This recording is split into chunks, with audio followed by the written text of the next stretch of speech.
Hello and welcome today to the Emergency Services Show, where we are joined, and delighted to be joined, should I say, by Gary and Graham from PTSD999. We've got Gary, co-founder and CEO of the organisation, and Gary is a former soldier and a police officer. He was his own lived experience with trauma that led to the creation of the charity back in 2015. And alongside him we have Graham Cole, who probably needs no introduction to many, as he starred in the bill for 21 years playing PC Tony Stamp.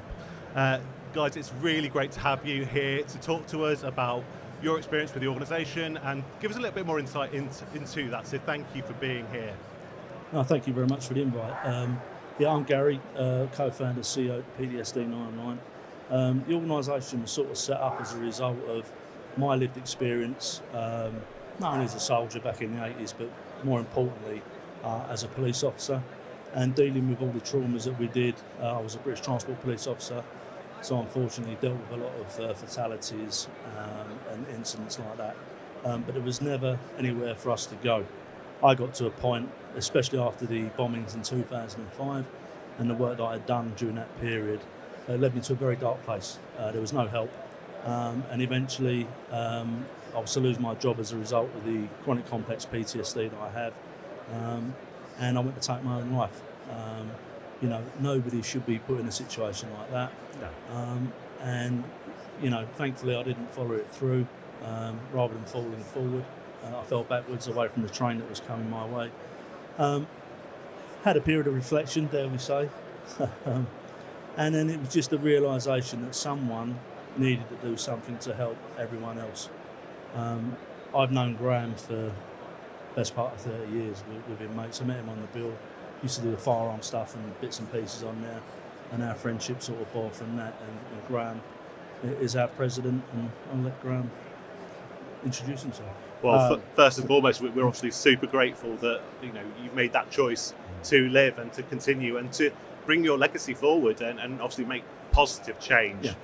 Graham, tell us a bit about you, because we very much know you as one thing, but that is just one facet to, I'm sure, what is a really complex and long life and experience. Thanks for that, Richard. And what I'd like to say is that I stand proudly beside this man in presentations all around the country. And his experiences are something else. And the presentation he does just leads men and women to realise, that there is a way out of it. And that's really what we're here for. We're here for prevention. I need to correct you. You obviously went on Wikipedia because they never get it right. It's 27 years. 27 years. 20 years. Even don't more cut impressive. 6 years of my life off like that, Richard. Oh. Man, And also, it's a shame you stopped the music. I was about to go into a rap for you. So it's a pity. Because 50 years in the job now, or 51 years actually. We did the 50 years last year, didn't we? So 51 years, 160 odd characters stage-wise, 25 years playing Tony Stamp, although the show was on for 27, 47 pantos or something like that. But for me, really, it's Tony Stamp. What an absolute joy and privilege to create and play that kind of character. And bless when the boys used to come on the show, we did have a laugh. People get a strange idea of actors. Most of us have a really good sense of humour because we need to, because of the actual lines we're delivering, which of course we didn't write, in a situation that we didn't particularly want to be in, hitting chalk marks a bit like yourself with your technician shouting at you, Richard, it's not in focus on camera too. We have a lot of that going on in my life. But to stand beside Gary is what it's about. Post-traumatic stress, I usually sort of begin the presentations by saying, why am I here? I'm here because I made a very good living pretending to be one of you. And also the Met were wonderful to me in that there was an aspect of policing I wasn't able to go and investigate with them, sit in area cars, as I did every 6 months, 4 months, depending on what was going on. Depending on changing government. Changing government meant they would change the stop and search rules again. But it was lovely just being out with the guys and the girls. Used to sit in the back of the area car, so there wasn't a situation, selfishly, that I didn't read in the script I actually hadn't been to for real. And bear in mind the times, 1984. I do a one-man show. I test my audience, Richard, by saying, I joined the bill in 1984. Orwell was right. Now, if they do what you and Gary did, and there's a little giggle, I know, okay, we're up here somewhere. Yeah. If I don't get that, I know I've sort of got to throw a couple of expletives in somewhere along the line to make it work. But it's beautiful, and the slides come up behind me. You know, I've worked with every comic. I started off as a chorus boy in 1974, Del Grade in the West End, and then progressed into the acting from the musical side. But it meant that I had to go and do a lot of research, because obviously I didn't go to drama school. I went to medical school instead. That's another story. You have to come see my one-man show to learn about it. In orthopedics. But anyway, so I'm still making people, giving them pain, basically, even, It creates a living for us all, I think. There we go. Thanks, Graham, for sharing that. And Gary, if I can start with you. Obviously, you've hinted a little bit about your past, your background, the reasons that sort of took you to a really dark place, and the recovery, I guess, from that position. What for you was the moment that led you to say, I need to create something more than just recovery in me? I need to create something, an organisation, a mission for other people who have experienced those same kind of situations. And Yeah, I think on a very personal level, as a man, people have this expectation of people, and that very much fitted me. So, unfortunately, as a child, I had childhood trauma. I was sexually abused by two different guys, 2 different times, and realistically, that's something that clearly you're not going to speak about because of everything that's told to you by the perpetrator and what might, will happen and blah blah blah. So you bury that away, and then you go through your life, and you choose, your life choices, your career paths. Like everyone else, growing up in the 70s, all I wanted to do was be a football player. And I was playing football, and I played at a good standard. And in the 80s, I was playing semi-pro football, but then I joined the army. Just to disprove to people that I could take some discipline. It was a big shock to the system, but mental health in the army, back in the 80s, and especially in the regiment I ended up in, the Royal Green Jackets, the training was beyond anything I've ever experienced, and I will never experience again. It was brutal. You were beasted to within an inch of your life, and it was every day you was getting a good iron. But when I look back, is it right, is it wrong? At the time, that was the narrative, and that's how it worked. Mental health was never spoken about because it was a sign of weakness. So I did that, came out of the military, got married. The wife was in the Met Police. She was dealing with child protection. I was then in close protection. So I'm looking after people, which is a bizarre thing. It seems to have set the narrative for my life, really. Yeah. And I'm looking after people with loads of money, big egos, and that's all it was. Yeah. Everyone kept saying, you'll be good, you'd become you will be a good copper. Why don't you do it? Not interested. I eventually, in 2003, joined the British Transport Police. The expectation was, yes, I know I'm going to have some trauma because of people taking their lives on the rail system and other bits and pieces. But as we started that journey, with every fatality that I went to or incident, there was never really a follow-up from, dare we say, a specialist. So you're just taking all of that trauma on board, and it gets to a point where that bucket, that trauma bucket, which is often used during training processes, it overflows with the trauma because you can't get rid of it. Now, we had the London bombings in 2005, and I dealt with the aftermath of that. End up in the temporary mortuary helping to identify the victims and what was left of the bombers. Now, I'd already dealt with a lot of trauma. The thing that tipped me over the edge was a bereavement card from a dad who had allegedly just lost his wife, and his son was involved in that tragic day, and as a result lost his life. My wife had just had our third son. Yeah. Now, had he come on the due date, which was 7/7, she would have been on the Aldgate train. There is no doubt, because that was the journey she took to get to her police post. After we finished at the temporary mortuary, it was just back to work. I finished on the Thursday. I was in Graham Cole on a Friday. I believe I had the Saturday off, and then I was on a football duty on the Sunday. There was no indication that all the horrific stuff we'd dealt with within that mortuary scenario, there was no one going, come over here, let's have a debrief, let's talk this through. Is there anything we can do? And it just got worse and worse and worse. It got to the point where I got involved in something off duty that would cost me my role as a police officer. I saved 2 young cops' lives and the complainants. 17 months later, I'm gripping a rail for an ABH offence. The judge was so on my side, it was unbelievable. He sent me to someone that gave me that formal diagnosis.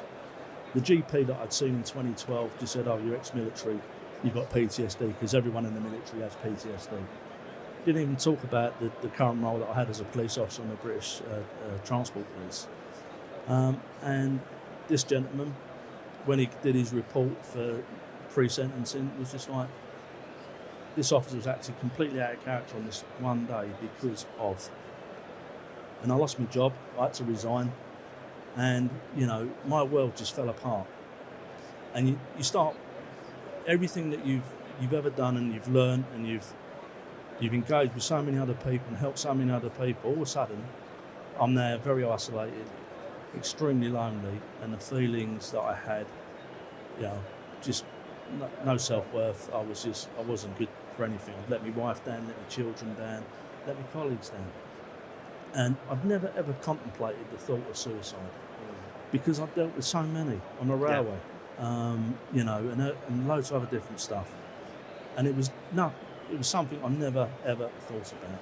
On this one specific day, I took my kids to school, dropped the youngest one off to his grandparents, got in the car, and it was like a light switch moment.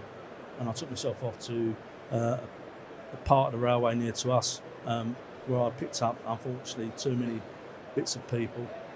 I knew it worked, and I could see the train coming. I just stood up, and it was a bizarre thing to say. I felt good because all my issues were about to finish, and all the trouble that I caused everyone else. Graham's been with me throughout the whole process, and I was just like, I was glad that they were not going to have any more dramas because of me. Never give it a thought. The aftermath of an incident, I think the statistics suggest that it probably affects about 180 different people, and it goes on and on and on. And rather than step forward, I fell backwards as the train went hurtling past. Went home, told the War Department what I just tried to do. We sat down, I had another good cry, and then it was just sort of, got to do something positive. And then about 6-7 months after that, the idea of PTSD999 came aboard, and then we started that process and asked Graham if he'd come on board, which he duly did. And we've been going about 10 years, I suppose, now. And we became a charity last year, so we've been a registered charity now for about a year and a half. Yeah, so I was going to come on to that. So, yeah, you've had the organisation running in some form or another for 10 years. Yeah. You must have seen quite a significant amount of change across that period, not only in terms of the response and the openness to mental health, but in terms of the types of people, the progress in the background, the changes politically, and there's a lot of things that have gone on in the last decade, really. It's been massive, absolutely massive. And all we're trying to do with our presentation is to realistically just encourage people to talk and not get, dare we say, boxed into that thing where PTSD only affects people that are served in the armed forces. We need to look at it and go, trauma is trauma, and it's very specific to you as an individual. As a group, we all might watch or be part of an incident that's very traumatic, but each one of us will have our own mental image and memory of that incident, and we will all deal with it in our own way. Completely different to our close friends. We could see something together, and I might go, "Oh, that was horrible," and they go, "What's the matter with you? I think it's soft for." And that's trauma, and we just need to get people to start thinking down those lines, and that's all we do with our presentation. Lovely. That's really helpful and great context. So what would you say are some of those biggest challenges facing emergency workers, the people that you engage with? What do you see coming to you? What kind of experience are people having today and over the last 5 years? I think part of it is the public and the way that they treat police officers now. So different. When I was out researching Tony Stamp, one of the things that I think in America, they encourage the cops to go to bagels, bars, coffee bars, be seen outside, to be seen among the public. Here, I still go out with the guys and girls quite regularly. And you pull into McDonald's and all you'll get is, why are you out chasing criminals? Why aren't you? And it just doesn't stop. And the other thing is now most don't have canteens. I think there's about 4 or 5 in the canteens in the whole country. So they're now eating rubbish. Yeah. It's Mars bars. I'm not saying there are other chocolates are available. We're not the BBC. It's fine. I mean, they are just eating nonsense. And a team will come on now, and they'll probably have 40 calls that the team ahead of them didn't get to. So if they start answering those calls, they then get the public that have waited 3, 4, 5 hours, and they get all of that angst thrown out before they even start to investigate it. I've been with Childline for over 48 years. Since COVID, everything completely changed. And I think, as parents, we really have to think of our kids. So many of them, like my grandson who's 7, went 2 years with not seeing anybody and not seeing any faces, just seeing eyes, outside of them. And I think that's so true what Graham's saying. It's like when people come to us and like these 2 days being here, for Graham and I, we get to meet some incredible people doing some incredible stuff, and family members as well. And they'll come to us because they recognise he's a fella off the telly. Yeah. But they'll use him as a conduit to come up and say, can I have a chat? And you develop that trust thing. And when I sort of take Graham home tomorrow evening, it's a couple of hours drive to Grace. We'll have a conversation, and it's like, wow, download all the stuff that we've processed. Yeah. And that's how it is here. And with the emergency services, again, it's just developing that trust. A lot of people, as you know, from be it the ambulance service, fire, police, whatever, search and rescue, you don't want to stand there in amongst your peers and go, do you know what, I can't do that. I just cannot go to another fatality. I can't deal with another stabbing. I can't deal with another sudden child death, because it's just, and everyone go, really? Get a grip. Yeah. You're supposed to be leading. And it's like, we're human beings. And I know we all put the uniform on and we hide behind that because that's, I don't know, that's the way we are. But there's always going to be that little bit of kryptonite that's going to break that Superman cape. Yeah, And, I think what I'm very much hearing from both of you there is actually a really profound sense of cumulative trauma, as well as, your particular experiences with quite profound, big, massive global events that change the lives of so many, but actually that iterative stuff. You're right, Richard. Some of the simple things. I think last year was a couple of really young cops from Northamptonshire, I think they were, who attended a stabbing, which is now not unusual for our police officers, where it would have been. And I think it was about 13, 14, the victim was laying on the floor with a knife still in him. And the car drew up, the 2 cops got out, there was 5 people standing around, all turned around, put their phones on the cops, completely ignored this lad that's laying on the... what's happened to us? What has happened to us? I just don't... There's I know with Childline, there's a lot about phones and and these pads. And my goodness me, we are losing that ability to speak to each other. You go to a restaurant, everyone's got their phone out. I deliberately don't get mine out so people look at me. Because I'm the odd one. If only like a weirdo, because you're not. You're a technophobe. I can see that, Richard. My daughter keeps wanting to get a phone. I make phone calls. That's it. I don't do anything else. Facebook was here. I need to tell the wife I am actually here. I'm not out on a jolly with Gary. But Facebook, the social media side for us, is massive. It is really, really important. And for the first time, we're just getting into merchandising, which we haven't done before. And that's where, my son runs Think, which is an organisation that goes into charities. And we can't do the bucket collections. No one has change anymore. They come to us all the time. Oh, I'd love to buy that, but now we've got a card reader. We've jumped into the 21st century at least. But it's going to keep us alive. And it's T-shirts and it's mugs. And what goes on beyond that is, of course, they're on people's desks. So other people see it. It starts to grow a little bit more. It might start a conversation. The problem is, like our guys and girls that we talk to here, not only the police but the paramedics, there's nowhere to take them. There's no backup systems. There is no mental health systems, unless you're obviously at the suicidal point that comes in. And that's the tough thing. And like Gary was just saying, and you realise with Childline, sometimes, all we need to know is that someone cares. Just, you say sometimes, I just say, just smile at people. No, and it could change their day, it could change their attitude. You might look like a weirdo because nobody else in the tube is doing that. Yeah. But what the heck? Unless we start that conversation. Yeah. And the thing here is, we were just saying on our way here, you've given us a respite. Because we started like about 8:45, I think we had the first come in. We will go until 4 o'clock today. We'll start again tomorrow. And it will be 12 hours of just relentless just being there. And you're just so aware of the need that is out there. And like Gary said, I humbly stand beside him at the presentations.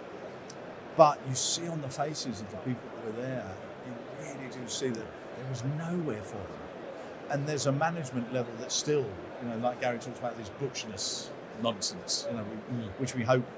I mean, that's what the Bill's job was, basically. Put the heart inside the uniform and show them maybe it's not quite as simple as you think it is, And Tony Stamp, being the maverick that he was, didn't do paperwork. He just pushed people against the wall and tell them they're nicked. That was basically my job. But you're right. Society changes, but with AI, with all that technology, we stop. Remember, we've got to talk. If we don't talk to each other, it's the biggest thing we try and say to people, and blokes in particular. Talk. If you don't talk, and people often say to us about families, they don't know. Yeah, they do. Yeah. And this vicarious post-traumatic stress. And you just think of the call handlers that hear all of that. They take all that pressure. They're sending all those units in. I remember listening to the fire service would play one of the girls. She's the emergency service. She's calling the police. And she's trying to get an ambulance to this lady. And you actually hear this lovely lady die on the call. And that girl then is in tears at the end of it because she can't do anything about it. She's sending us men. She said, they're knocking the door now. They're just around the corner from me. And we have to remember all of those. One thing I never forgot about the Bill, for me to go and deliver my lines, there were 400 people behind me, just making it ready for me to be able to walk out and do that. And I think that's a really important point because we so often focus on frontline responders in terms of the emergency services. It's kind of the obvious pool of people, isn't it? Whereas we know there are so many people who work in clinical and corporate roles who have exposure to recordings, who have exposure to materials, who review and investigate, when things go wrong. Absolutely. That is really sort of key to our presentation because, to me, all those people that are in those roles, whether it be the call takers, the scene to crimes officers that have got to deal with reviewing paperwork of obviously traumatic incidents, those that review CCTV, child protection teams. Yeah, it's just awful, and that list goes on and on and on. Who thinks about them? Nobody. So when we're giving our presentation, we really reinforce that part of the job, that these people are often taking that call firsthand, and then they're delivering it to us to get from A to B on a blue light. But equally, I can remember so many times going to jobs on a blue light, and I'm driving, the sirens are going, and the tension's there and whatever else. But I'm demanding from that call taker, I want every bit of information I can get. Yeah. So I know that when I arrive, because often I'm going to be by myself. We might have a local force there, they don't want to go and look at the nasty stuff that's been left for me to pick up. I never thought about the call taker. I do now. Yeah. I really think about all of those people dealing with that horrible stuff that they're passing on to us secondhand. And again, I think if the public just took a moment to step back, stop having a dig at the old Bill. They're just men and women doing a job. There's good and bad in every angle of life. Ambulance, paramedics going out, getting ambushed. The assault rate on the ambulance service is shocking. Absolutely shocking. Why are people doing that? They're turning up to save your life. Firefighters going out to jobs, getting ambushed. I mean, bricks thrown at them and stuff. What has happened to the world? And then when people come to us eventually, as Graham said earlier on, we've just built that trust. They can talk to us. We always put it out there. We're not doctors, clinicians. We've got a lived experience. And I'm a chronic complex sufferer of a condition, so I do understand. And one thing we was always told in the police was like, if you're dealing with a victim of crime, never turn around and go to I understand, because you don't. Well, guess what? I do. I really do. Yeah. And You know, I took a call on Monday from a cop who was in a terrible place, and we spoke for well over an hour. Now, I wish that every time I took a call, such as the nature of the one I did on Monday, I could bottle it and put it out there, because me and him wouldn't have to come to these shows. We could sit with our feet up, but we can't. But when that gentleman finished that conversation, and we'd gone through a whole raft of emotion and whatever else, and he said to me, look, I was going to either phone you or go and take my life. I said, I can't believe how much better I feel now, having spoken to you, because you understand. My simple return was, great, you've done the hardest part, don't be a stranger, and remember, there's loads of us out there. And I think for me, that's a huge privilege in what I do day to day is the impact that you have on someone's life by putting yourself in that position to have an empathetic conversation and to listen to someone's needs. It's, you know, it's really powerful. It's a significant intervention. It changes the course of someone's life. For sure. And I think we underestimate that sometimes. You know, particularly in the ambulance service, I think we get into this space where, you know, we're very focused on the interventions, the skills that we can deliver, the things that we can cut open, and things we can stick into someone to deliver drugs. But actually, so much of the skill is in the communication, is in the listening, is in the being able to empathise. I remember the old cop saying to me when I first started researching Tony Stamp, there's one piece of equipment that is your best piece of equipment ever, your mouth. So and true. I think some of that is being lost as well in the technology of it all. But, you know, bottom line, we've got to care for each other. If we don't, there's nothing else there. And I think it's what our politicians and other people have left, you know, goodness knows how many stands here are charity. Goodness knows how many child carers there are in this country, or people, parents that are looking after their grandchildren. They can't afford to not do that. It's massive. And seriously, care for each other.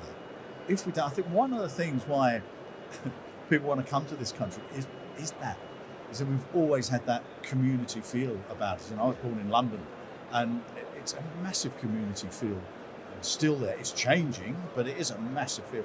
Why do people want to come? Because of that, because of the care, because of the charities. And we're all fighting now. You know, we don't have the bucket collections anymore, and that's massive. I think it was the RNLI, wasn't it, that suffered the most during COVID, because all their shops closed and they're in now serious trouble. And we're all trying to think of new ways, and it's part of my son's job to come out with new ideas. But please go on, I think we're on YouTube, aren't we? The boys asked me a couple of years ago to do a film and play a copper with post-traumatic stress. I have to tell you, Richard, that was the toughest 4 days of my career, because I've known Gary, I talked to Gary in his downtime when he's on the phone and stuff like that. I've met hundreds and hundreds of people that have suffered, spoken to hundreds of children only on the phone. Can't take the kids out of that situation, and you go home on it. I mean, Gaz and his boys, you have to go home on the tube after doing that work down. I mean, what management sends anyone that's done that job home on a tube? I mean, where is the care? I don't understand that side of it.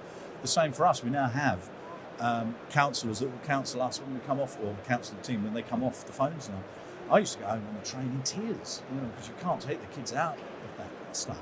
And you hear some horrific things, and I'm so lucky to come from a beautiful, caring, loving home. But I think for us and for a show like this, if you bring a smile, is what it's about, and that's what they normally do. They're normally smiling at me. I think it's nostalgia as much as anything. You're very young, so you probably have to sit on your mum's knee in order to watch me. But, you know, I mean, we're on sometime in the week for people to watch.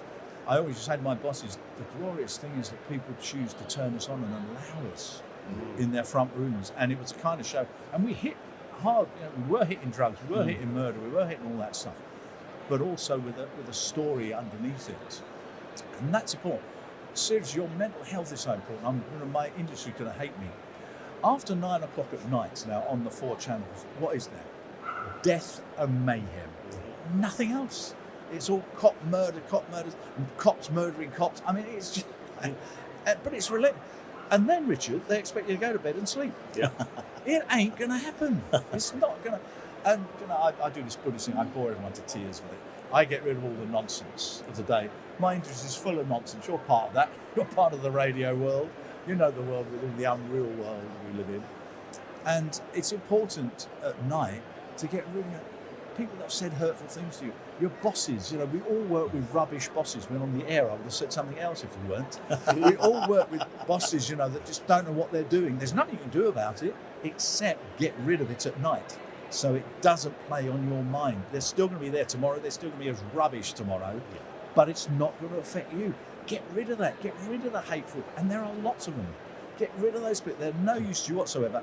If you don't, your psyche locks into that.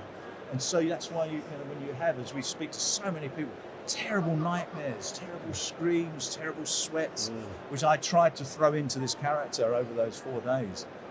And, you know, as an actor, part of our job is to perhaps take our audience to places that they may not want to go, they may not want to, you know, maybe think about.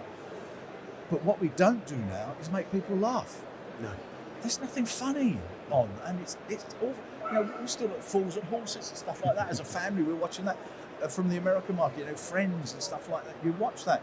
I think Tony Stamp and Hollis had the best lines in the bill. We had really, really funny lines, and that's, I think, why the characters remembered.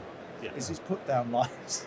Yeah. You know, pick on someone your own size if that's biologically possible. What a great line to have to deliver. But I think for us, you know, to be asked to come and do this with you guys is so important to get the message out there to those crews and stuff, and just think they're on their own. I mean, going back to the film, it's on YouTube. It's called Broken Glass, and that short 8-minute film encompasses our hour and a half presentation with the signs and symptoms and the archetypal big fella, 30-year career in the job, not talking to anyone. And he keeps his memory in a box under the stairs. And that's it. Where is there for him to go? Because that big circle of friends since he's left the job has gone from being massive to a handful if you're lucky. And that's representative throughout all of the services. And then people have got time to reflect on all of the trauma that they've dealt with. Yet they've still got nowhere to go. So, as Graham's just rightly said, by thankfully being invited by your good selves to do this, the message you get out there, just talk to each other. That's all we're trying to promote. Talk to each other. Make that brave step forward and go, you know, Richard looks a bit off peak today. You all right, mate? Yeah.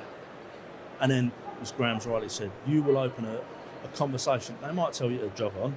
All right, if they do, they do. But at least you've tried. Yeah.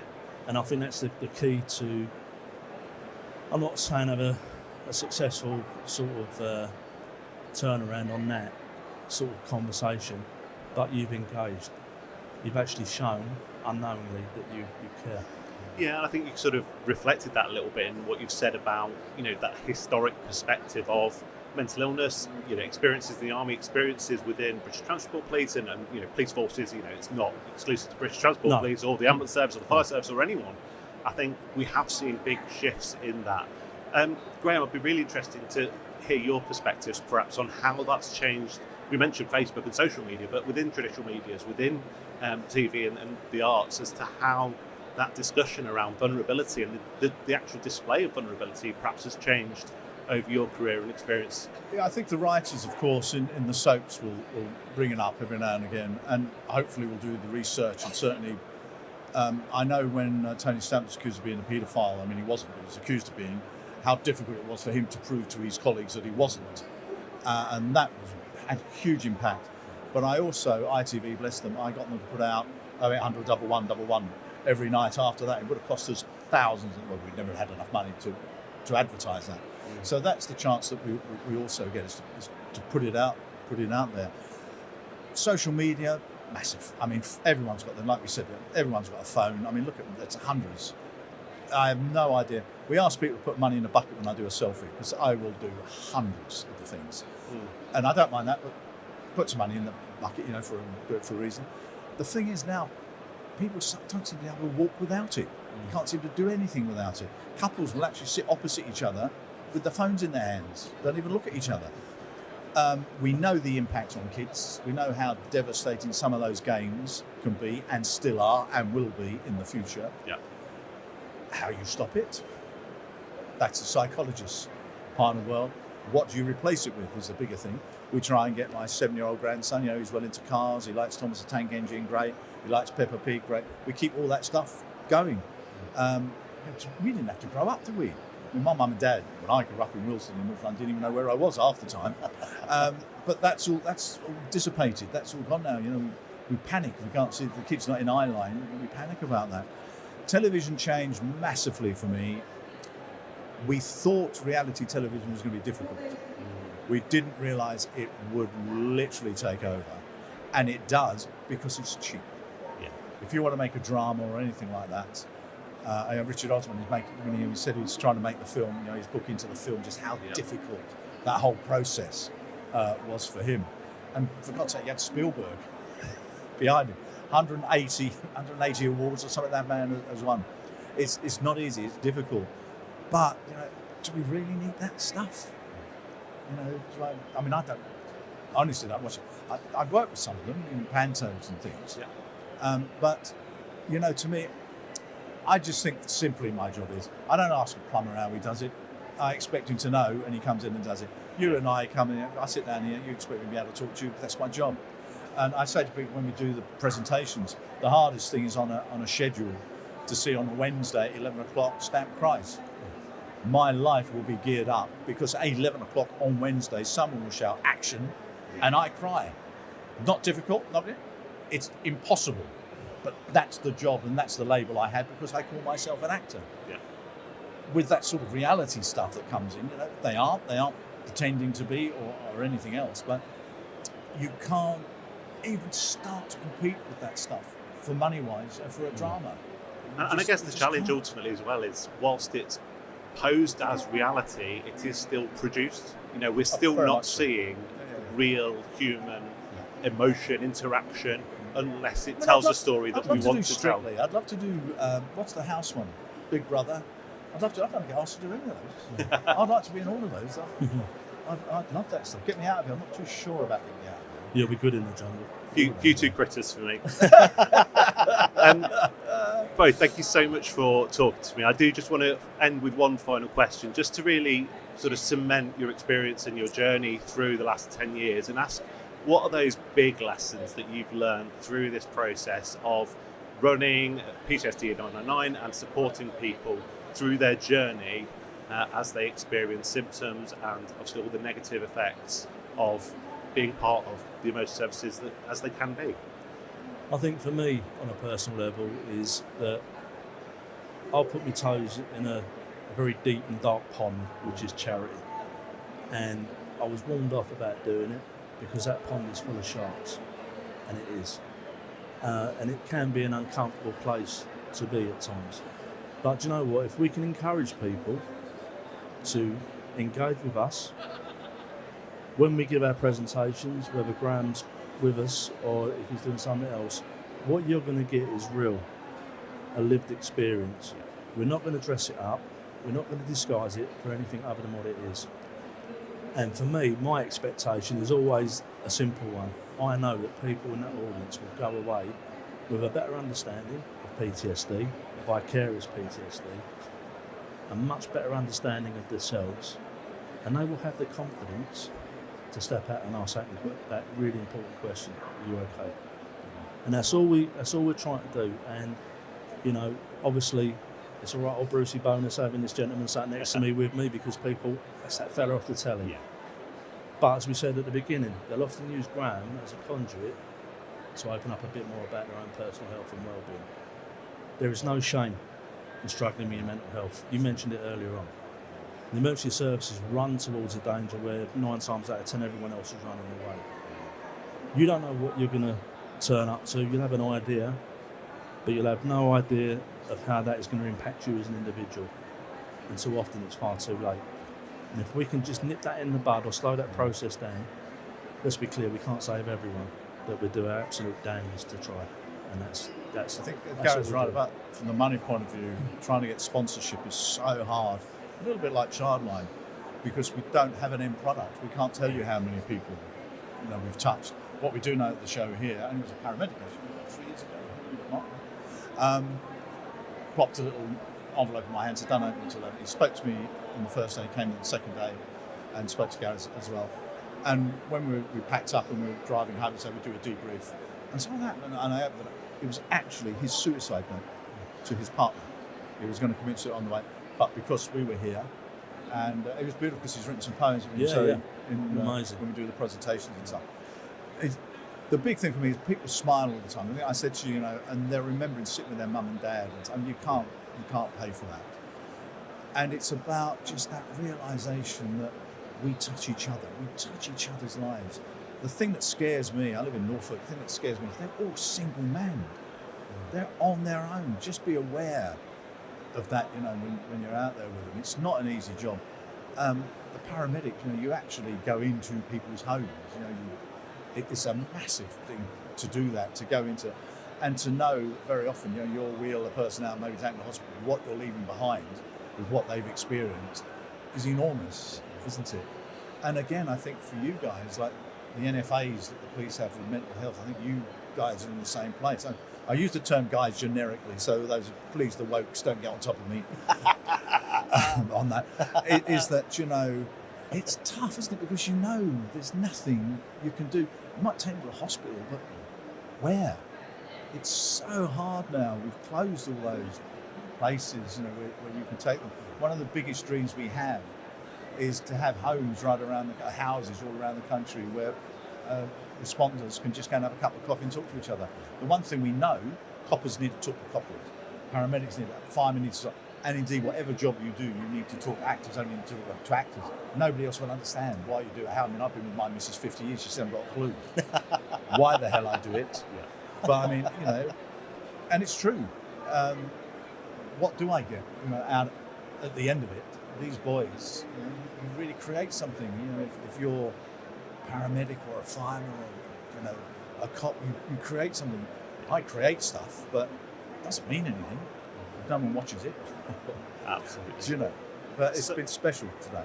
Thank you, and we're so grateful to you for taking half an hour out of your day to come speak to us. If you would just say one thing to my colleagues and the staff of West Midlands Ambulance Service about how they can support their well-being, what would that be? I think simply talk, and you're not alone. Yeah. And if you can't talk to your colleagues, you're on the social media, you can find our details, and invariably you'll end up talking to me. Remember, you're giving. You're giving people. By nature, you are giving people.